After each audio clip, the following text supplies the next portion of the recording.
So, what can happen when a medieval Islamic mindset fuses with modern-day divine ideology? Their own warmongering, their own terrorism. What does terrorism mean? This is Sheikh Riyad al-Haq. Some conservative-minded Muslims revere him as one of Islam's leading lights, even though he has expressed contempt for non-Muslims. Officially given the name crusade. Do not guide us to the path of those upon whom your anger and wrath descended, namely the Jews, and nor the path of those who went astray from the path, namely the Christians. He came out with some anti-Semitic and xenophobic comments, but they're actually not uncommon, unfortunately, in parts of the Muslim community. I myself went through a radical faith when I was younger, and I think the biggest reason for that is being excluded from the rest of society, not having an interaction with the other. Being on record as anti-Semitic and totally opposed to integration would rule out most people as a role model for school children. But it appears that Riyad al-Haq has been promoted as one. This is the Tooting Islamic Center. It's a place that Riyad al-Haq knows well. He's been a frequent visitor, speaking here on 5 occasions in recent years. Some of those responsible for the Islamic Center also belong to an education trust that helps run 2 local Muslim state primaries, as well as a private secondary school, which is inside the center. On one of al-Haq's visits to the center in 2008, pupils from the Al-Risalah private secondary heard him speak at Friday prayers. The school newsletter praised him as an inspiring speaker, even though some of his speeches have been particularly divisive. Allah has warned us in the Quran, do not befriend the kuffar. Do not align yourselves with the kuffar. The verses are so many and so numerous, I can't recite every one of them. The schools say Mr. al-Haq said nothing like this in front of the children, but his xenophobia had only recently been exposed by the Times. So why had Al-Risalah invited a speaker so opposed to integration? They said they hadn't. So we sent them their newsletter, which clearly suggested they had. They then acknowledged, "We now understand Mr. al-Haq attended the Tooting Islamic Center in autumn 2008. However, the school continued to insist this meant the children had not heard him speak in the school, but in the Islamic Center. But how separate is the school from the Islamic Center? Well, they both share the same building. And some trustees of the Islamic Center are also trustees of the school.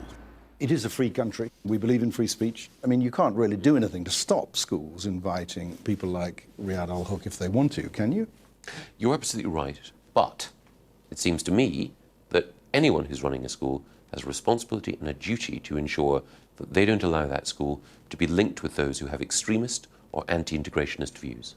Al-Risalah schools say they are fully committed to community cohesion. The dangers of not being fully committed are profound.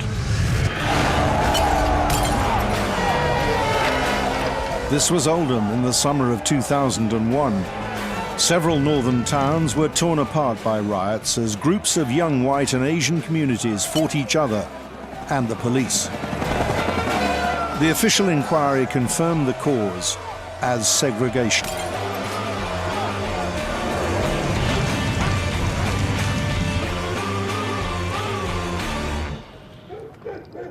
By segregation, I'm not just talking about where people live, but also if they had a separate school, separate place of worship, separate work, separate social and recreational facilities. The more segregated they were, in other words, the more they lived in parallel lives, the more insular they were, the more distrustful of others, the more fearful they were of outsiders or foreigners or people who weren't like themselves. The inquiry also said schools could provide the key to connecting communities. Education at its best helped to break down some of the insularity of the different communities. Where the school was very insular and based around one community and knew nothing of other communities, then it just simply reinforced the divisions in the wider community. 5 years ago, Stanley Road Primary was 100% Asian. Today, that's down to 89% and falling, a closer reflection of the catchment area's ethnic mix. The head knows all about the dangers of segregation. He was educated in apartheid-era South Africa. One's early experiences do have an impact. Coming to live in Oldham all these years later and finding similar patterns of residential segregation. It would be a real shame if we were to sink into a voluntary form of apartheid here, a word I thought had been abolished in 1994.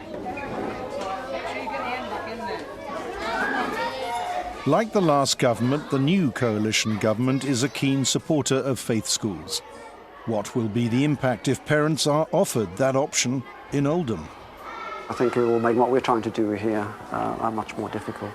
It gives people the option to retreat into short-term certainties when actually what we need is a long-term view.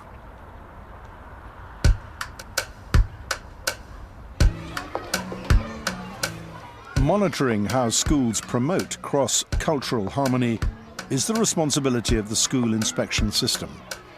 But in 2008, some Muslim and evangelical Christian schools were allowed to opt out of Ofsted and, in effect, become self-policing. They teamed up to form the Bridge Schools Inspectorate, or BSI. It emerged very quietly, and very few people knew that the new inspection subsystem, this independent bridge system, had been introduced. I think it was rather slipped through the system before anyone noticed what had happened. But not before Ofsted warned that any inspectorate covering fewer than 350 schools of 5 different faiths and types might lack rigour and objectivity. The BSI has just 2 faiths and currently inspects only 70 schools.